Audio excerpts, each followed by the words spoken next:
Short.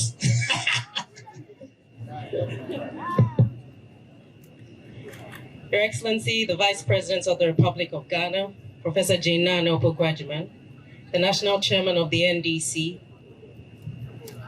aka General Mosquito,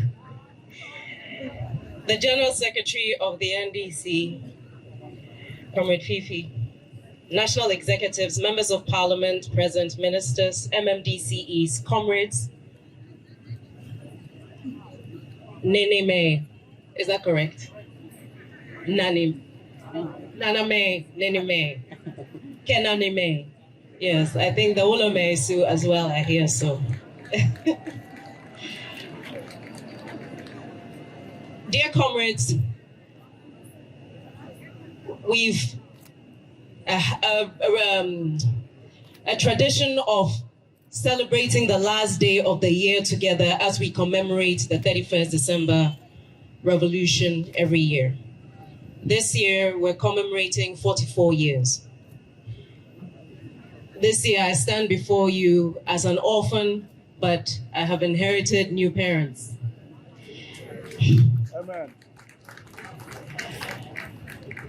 Ladies and gentlemen, my dear comrades, neither June 4th nor 31st December happened in a vacuum.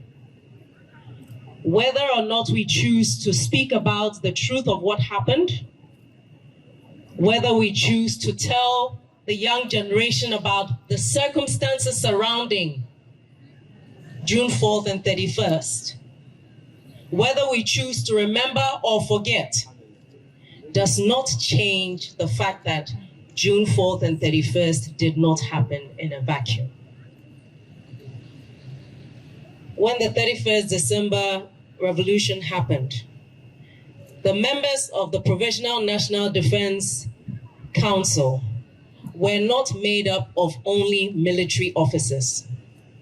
There were civilians from across the length and breadth of this country, professors and doctors from academia, retired officers.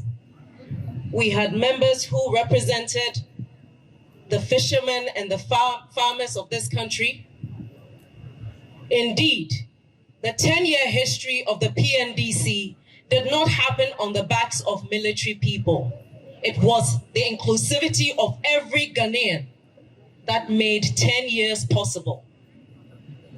And so if we stand here to commemorate the 44th anniversary of the 31st December Revolution, it is also to honor the memories of all those who laid down their lives then and subsequently to build this country. Those who helped to consolidate the foundation upon which we now have our fourth republic. As a matter of fact, had the foundation not been so strongly laid, perhaps with some of the things that happened over the years, we would not be here talking about a fourth republic.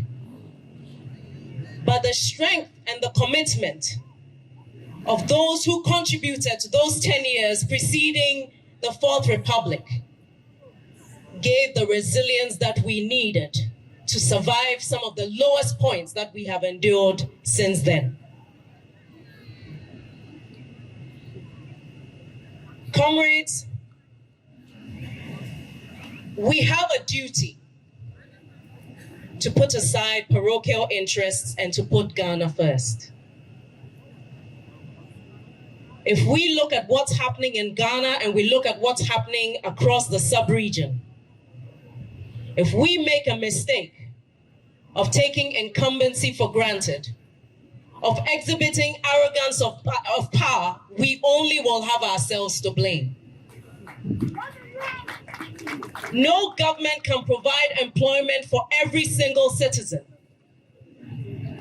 which is why the responsibility on government is so huge to provide an enabling environment, one that is not drowning in corruption or nepotism or ethnicity or marginalization of members of this country. This country can only survive if we do it together, with dignity, with respect for one another, exhibiting those timeless principles of integrity,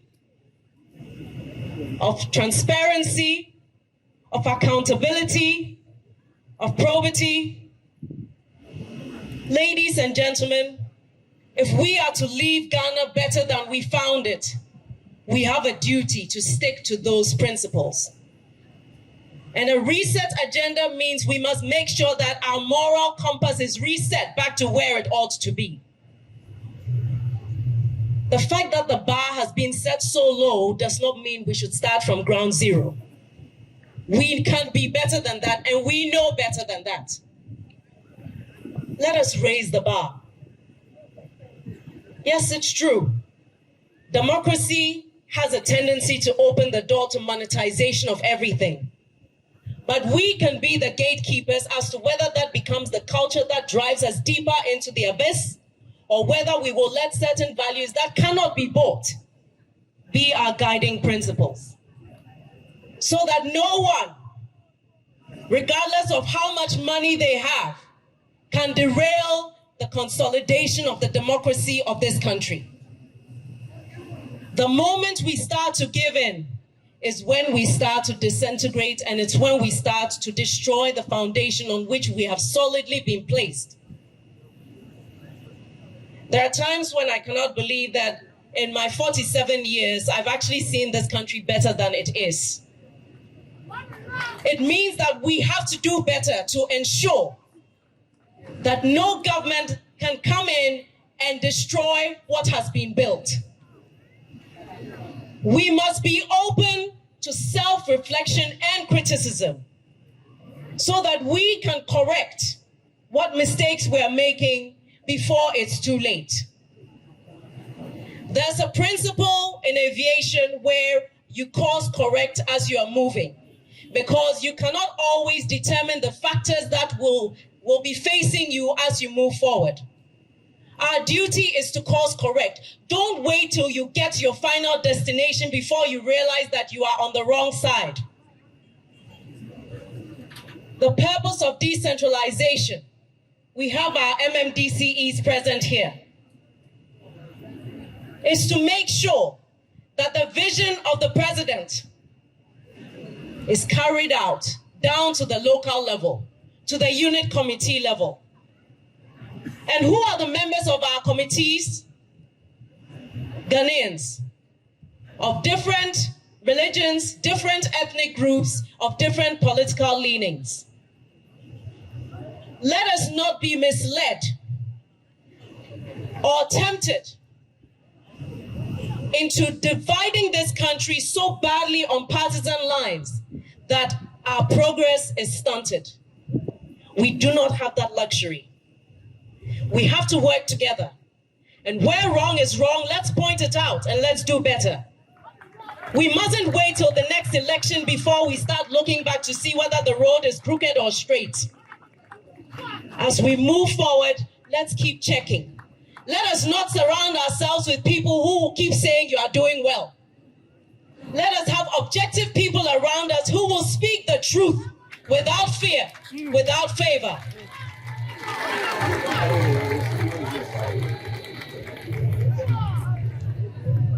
Comrades, whether appointed or elected, we all have a responsibility to do the right thing, to serve with integrity and humility, because your position, my position, anyone's position, whether elected or appointed, you are a custodian of the power of the people of Ghana.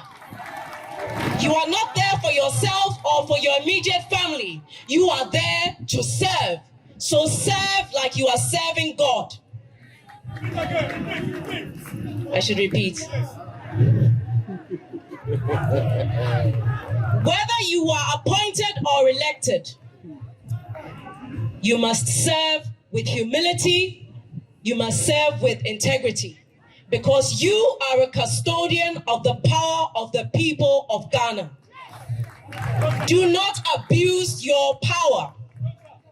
Do not become arrogant, and do not get confused by the fact that you are where you are today, because you do not know what tomorrow holds. So make sure that today you do the best you can do and leave a good legacy behind. Today, as we stand here, as we sit listening, I heard what Honorable Doyo said about the impact that my parents had. God bless them. What are we going to do so that when we are no more, someone can also stand on the podium and speak to what we have done for somebody else apart from ourselves?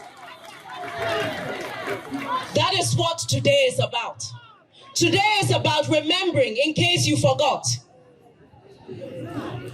Today is about honoring the memory of those who served selflessly.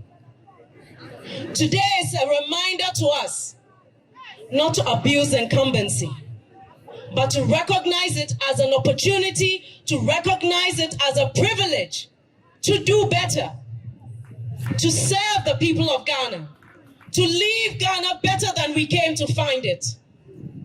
That is what today is about. We are not here to glorify excesses of the past or the mistakes. But we cannot move forward if we pretend like those things didn't happen or didn't happen in the context of certain things that were happening in Ghana at the time. Let us be guided. The majority of our population is youthful.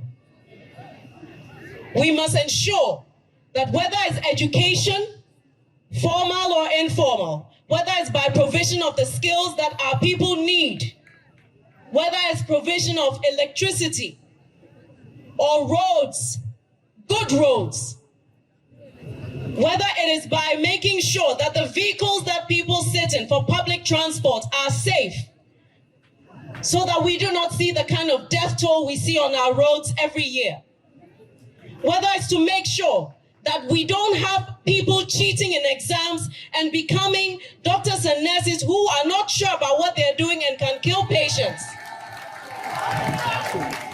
Let us also remember that it is honorable to be a teacher.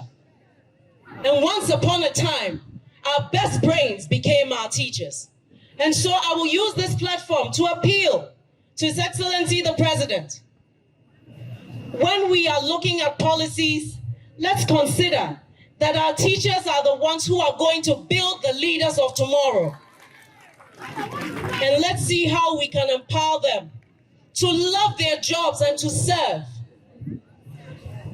I know that the NDC, under his leadership, President Mahama, is trying to clear this whole red, gold, green system so we have one class, one set of children going to school without us having children staying at home. We have to make sure that the schools we started building, we finish. So we don't have overcrowded classrooms that make it difficult for teachers to impart knowledge, to guide our children, to instill discipline in our schools. It's time our teachers stop being afraid of children in the schools. We have to protect those who are imparting knowledge to our children so that they are comfortable and brave enough to do so. Parents, please, it's time we took responsibility. The teachers cannot be the ones who teach our children discipline and everything else. We have a duty to also bring our children up in the right way, to be the citizens we want them to be. And finally, I would like to appeal to all comrades. Let us not forget our values because of politics. Let's learn how to be decent to one another. Sycophancy will not get us anywhere. Let us understand that the red, gold, green with the black star must be a symbol of hope, a symbol of truth, of integrity, of love for our fellow human being and for our environment. If we have all the gold and oil and we don't have clean water or food, we are nothing. You cannot eat gold, you cannot drink oil. You need clean water and you need food that is not contaminated. We must protect our resources because those are the things that will outlast all the finite resources like gold and diamonds and oil. We must protect our land. We must protect our water. And we cannot leave it in the hands of a few. Each of us must take responsibility as a custodian, as a guardian of this planet, and protect this land that we have. There are countries who produce more food than Ghana and don't have all the resources we have. We can do better. Let us do better. And let us show that the revolutionary spirit still lives in us. And that the principles that brought about the PNDC into the NDC and where we find ourselves today. Let's remember it's about Ghana. It's about the legacy. It's about the next generation. Let's build transgenerational wealth. Let's ensure that we have discipline in our institutions. Let's make sure that we have consequence management, which means that people should know that when you do the wrong thing, there are consequences for it. And you can't get away with it just because you know Mr. A or Mrs. B. Let us be advised. This is a very volatile time in the sub-region. Let us not allow ourselves to become weakened and become a country that will fall like the others. We are a living example of what it should be. Let's maintain that example. I thank you so much. God bless us all. May God give us a better 2026. Thank you. Thank you, Doc. Thank you so much.